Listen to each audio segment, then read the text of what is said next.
seetaan et puis surtout sur nos plateformes digitales. Alamine bismillah. waaw ñu ngi woon ci ponk bu am solo la ji Mansour laataa ñu dem ci xibaar yi ak réew mi bi nga xamante ne ñëw na ci kaddu maître Abdoulaye Tine di ki nga xamante moom mooy porte-parole bu présidence de la République Vox Populi ñëwaat na ci ni ki tey kaddu yoo nga xamante yëkkati na ko Fatou Abdou Ndiaye ñu ngi ci doon wax léegi dissolution assemblée nationale la ñuy waxtaanee maître Abdoulaye Tine nee na c'est un pari risqué pour le chef de l'État waaye possibilité juridique la noonu la ko waxee. waaw xam nga maître Abdoulaye Tine je pense que la première ou deuxième conférence de presse de la coalition Diomaye Président avant la proposition de loi relative à la modification des articles L29 L30 demoon na ba évoquer article 52 bu constitution bu Sénégal. C'est la deuxième fois encore qu'il revient aujourd'hui pour wax ci lu jëm ci dissolution Assemblée nationale même s'il reconnaît que c'est un pari risqué mais indil na ko mais et ce mais là je pense que loolu moom moo ko ci gën a ñor mooy que le président de la République il peut le faire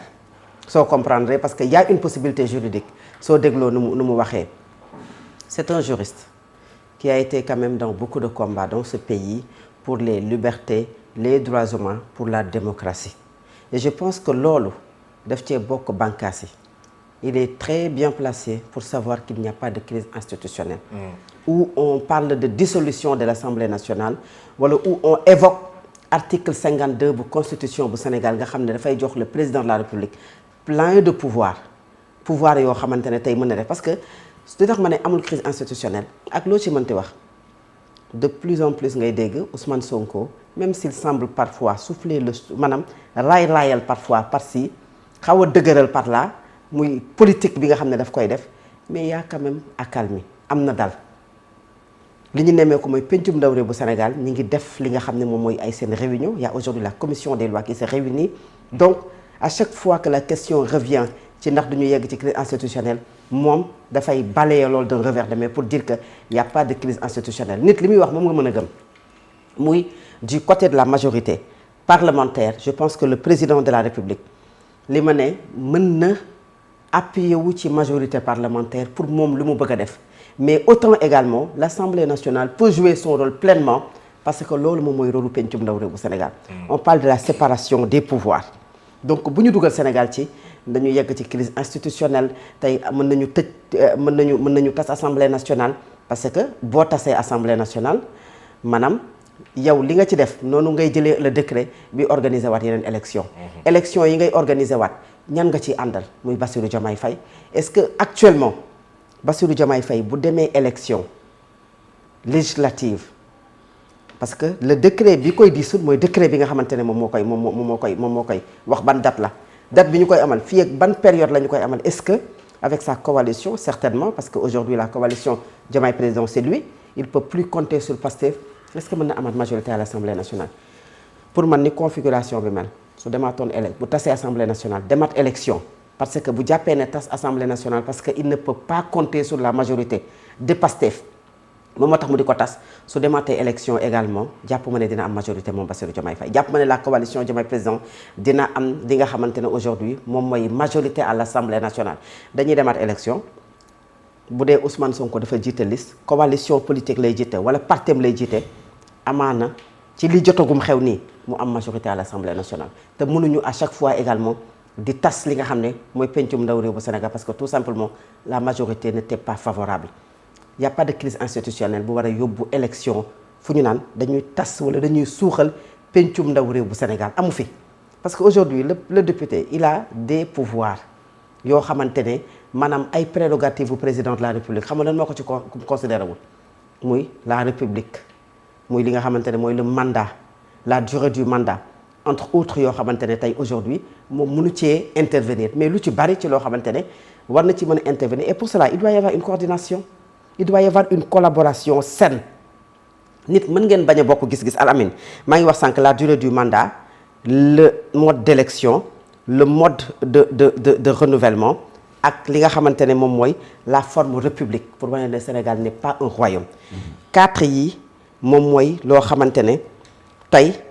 moom mooy 4 choses yoo xamante ne moom mooy échappé le député mais à part cela toutes les prérogatives du président de la République l'Assemblée nationale mën na ko liggéey te mën na ci jouer son rôle mais bu fekkee ne loolu dafa am da ngeen di fexe yéen ngeen am une cohabitation gi nga cette cohabitation là le mot cohabitation bi nga xamante ne waxoon nañu ko c'est important importance boobu moom mooy tax Sénégal dal et on n'évoque pas aujourd'hui la dissolution de l'Assemblée nationale est-ce que ñun dañoo am réew moo xamante ne dañoo yor koom goo xamante ne dañuy xëy suba te dañuy dissoudre assemblée dañuy organiser waat d'autres élections le Sénégal n'a pas les moyens aujourd'hui ci dëkk boo ne dafa am jafe-jafe koom pour encore organiser des élections ñu tympaniser waat encore nit ñi wër ne dañuy campagne électorale wut ne dañuy dem wuti ay li nga xamante ne mooy gox-goxaat yi pendant presque 15 jours ou 21 jours ñu occuper l'espace occuper médias yi occuper dëkk bi tout est au ralenti parce que tout simplement on doit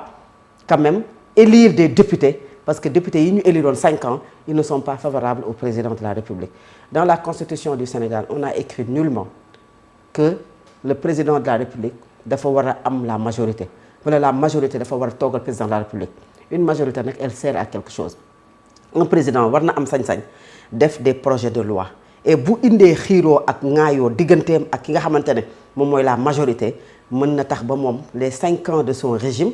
mën na bañ a am ay projet de loi te loolu baaxul ci moom et pour cela mais il faut que ngeen ànd ngeen cohabiter la cohabitation soit douce on jox nañ la avis bi yow nii nga ko gisee que l'Assemblée nationale moom également mu jël ay pouvoir am bàyyi laa yow ak say pouvoir yow aussi ngay jël say pouvoir bàyyi ak l'Assemblée nationale ak ay pouvoir am je le répète tout le temps au Sénégal les institutions marchent il y a une séparation des pouvoirs qu'il faut peut-être renforcer